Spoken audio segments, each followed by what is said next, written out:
Florida Congressman Matt Gaetz of the House Judiciary Committee to talk about our top story. Great to see you today. I understand that you did not vote with those 11 Republicans to remove Marjorie Taylor Greene from her committees. Why? This wasn't an attack on Marjorie Taylor Greene. It was an attack on her voters. Marjorie Taylor Greene got more votes than I did, more votes than most of the people in the entire House of Representatives, I think about 75%. It was also a power grab for Washington, D.C. I think it's very dangerous when the Congress becomes the internet police or the social media police, sitting in judgment of the comments people made even before their time here.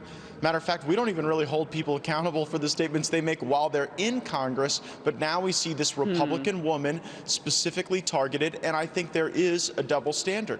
We've seen, I think Marjorie Taylor Greene express contrition because, Harris, we know that in Congress we're not just representatives, we're representative of the people in this country, and there are many Americans who get lost in some of the dark recesses of the internet, and they have to climb out of that. And I think Marjorie Taylor Greene is a better person today than she was when she made some of these odd statements online, and I hope that we all grow and continue to be better people. And certainly the step by Democrats reverts us to more of a deplatforming posture than a posture where we can debate the issues. Oh, that's really interesting, the deplatforming, right? It kind of goes along with reprogramming, which is what Democrats, some of them have talked about doing with Trump supporters, those people who voted, those 74+ million people. It's interesting that you chose that word because they really are cousins in the realm of realigning someone's thinking. I do want to ask you, Congressman, what it has been like on the Hill, behind the scenes, as much as you can share among Republicans, because even the Minority Leader McCarthy condemned some of the statements that Congresswoman Greene has said. Particularly, she, hit it head on yesterday. 9/11 did happen. I mean, there were some things, you described them as odd. There were some that were more than odd. So what was the conversation like behind the scenes? I saw contrition from Marjorie Taylor Greene. I saw someone who has grown personally, who regrets things that she said. And remember, the internet has a lot of dark places, whether it's pornography or some of these bizarre fan fiction elements. People start by kind of getting titillated, and then they end up getting obsessed, and then they can end up even creating dangerous content and spreading that. Marjorie Taylor Greene indicated her understanding that when you mix things that are true with things that are not, you can really harm people. So I think there was a lot of listening, a lot of understanding, and I think that we're a stronger conference because the vast majority of us stood up for this woman who is being targeted and who I think has grown. And we've got to extend a little grace to each other online. I'm not among the Republicans who wants to, hammer Alexandria Ocasio-Cortez for perhaps over-dramatizing her trauma during the January 6th events at the Capitol, because there are moments where different people react differently. And if we all extend each other just a little bit of grace, then maybe we'll have the opportunity to work together. So, Congressman, we understand that the Congresswoman Marjorie Taylor Greene has just walked out, and we know she's going to the microphone, the lectern there. And I was reading on her Twitter this morning. She threw it down against Democrats. She's like, "Look, you've given me a lot more free time now. What am I going to do with that?" Congresswoman Marjorie Taylor Greene with the media as she spoke for several minutes, telling reporters that she wants to like them, but they have to do their jobs, basically. She says, "I want to like you. The media has been addicting the public, our nation, to hate of her." And she even said Congresswoman AOC. She said it goes both ways, media from both perspectives. And she said, "I want to tell my story, and I want you to tell my story a little bit better directly to the media." And that was before, obviously, she started taking some questions. There was a lot there, and Representative Matt Gaetz is still with me now of Florida. So I want to bring you back in here. First of all, just your top-line reaction to that. Bravo, Marjorie Taylor Greene. That was so good, I almost had to smoke a cigarette afterwards. She was policy-focused. She was graceful. I think she pointed out the hypocrisy in the media. Most importantly, Harris, we saw that yesterday, Democrats made Marjorie Taylor Greene certainly the most powerful freshman in Congress and possibly one of the most powerful Republicans in Congress. What other freshman could command a press conference like that and get it carried live with the opportunity to share the views and values that emanate from their district?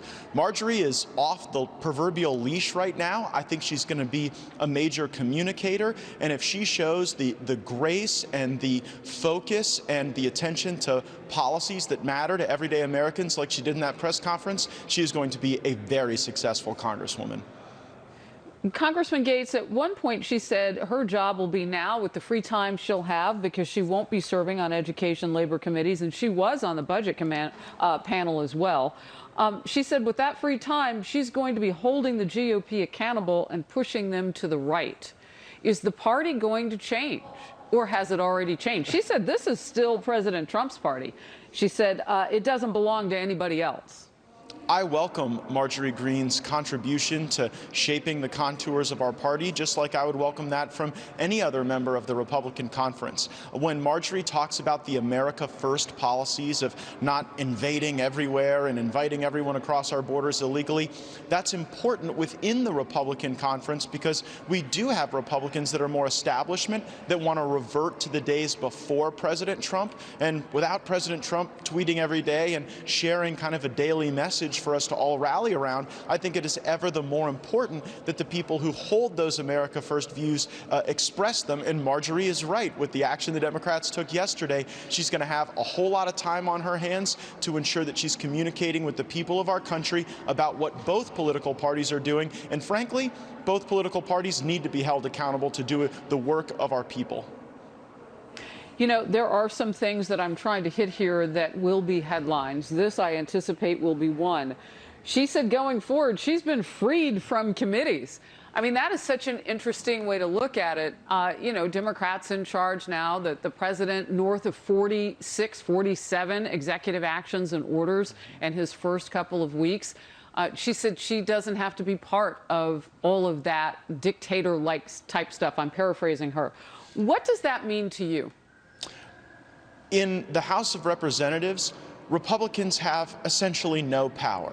You know, that's a tough thing to have to admit, but it's true. It's how the House of Representatives works. So our principal job is messaging, laying out a compelling vision for America, and then inviting people to that vision through elections so that hopefully we can regain the majority in 2022.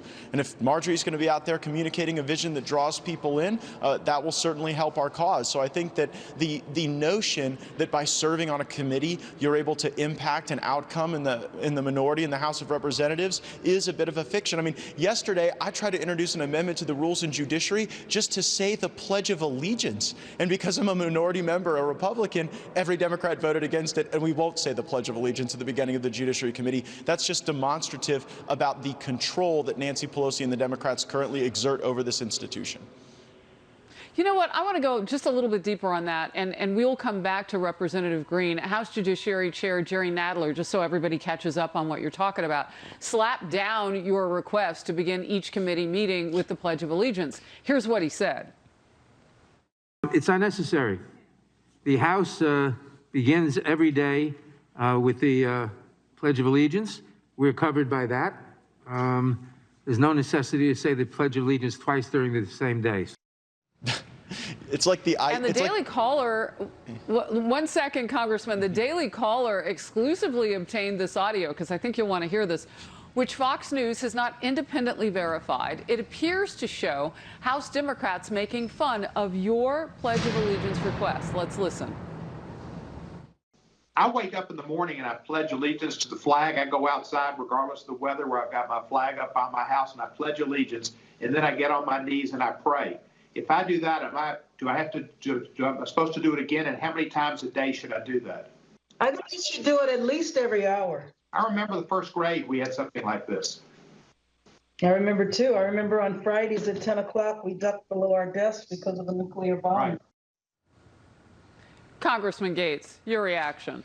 I mean, Harris, you wrote a book about being a military brat and about what patriotism means to the people who have to sacrifice the most. And so it is disheartening to hear my colleagues mocking and making fun of people who want to unify as much as we can and show that unity to the country just by saying the Pledge of Allegiance. It sounds like Jerry Nadler has the, like, I gave at the office approach to patriotism, that, well, if you've said it once, that covers you. In these times when our country needs to see that Republicans and Democrats can do something together, that we can come come together in some ways. I just thought it would be a nice gesture before debating some admittedly divisive issues.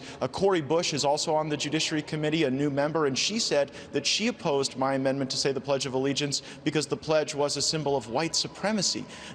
Goodness gracious, I just thought it could be something unifying, and you see from either mockery or incendiary comments about race or just an unwillingness to spend an extra 15 seconds recommitting ourselves to the flag, we face Democrat opposition to that effort. You know, you've been very transparent about where the power lies right now, but this president had promised Congressman Gaetz that there would be not just bipartisanship, but there would be unity around certain ideas. Is that happening? I'm hopeful for it, but I didn't hear Nancy Pelosi make the same commitment. I hope the president listens to Republicans on everything from the coronavirus to foreign policy, but there are different views within the Republican Party. I certainly hope that President Biden doesn't reach for the trade policy of Paul Ryan and the foreign policy of Dick Cheney. I think that there are policies that President Trump was working on that inured to the benefit of the people in our country, and I think President Biden would do well to give some credence to the successes and to the progress that we've made over the last 4 years. Congressman Matt Gaetz, we came together on a number of issues, but primarily today brought together by Congresswoman Marjorie Taylor Greene, and getting to watch her and get your first response. Appreciate your time. Good to see you today. Thank you. Good to see you, Harris. Thanks. This is Congressman Matt Gaetz. If you like that video, make sure you like and subscribe to our YouTube channel, follow us on social media, and join us on our daily podcast, Hot Takes with Matt Gaetz, on your favorite podcast listening platform.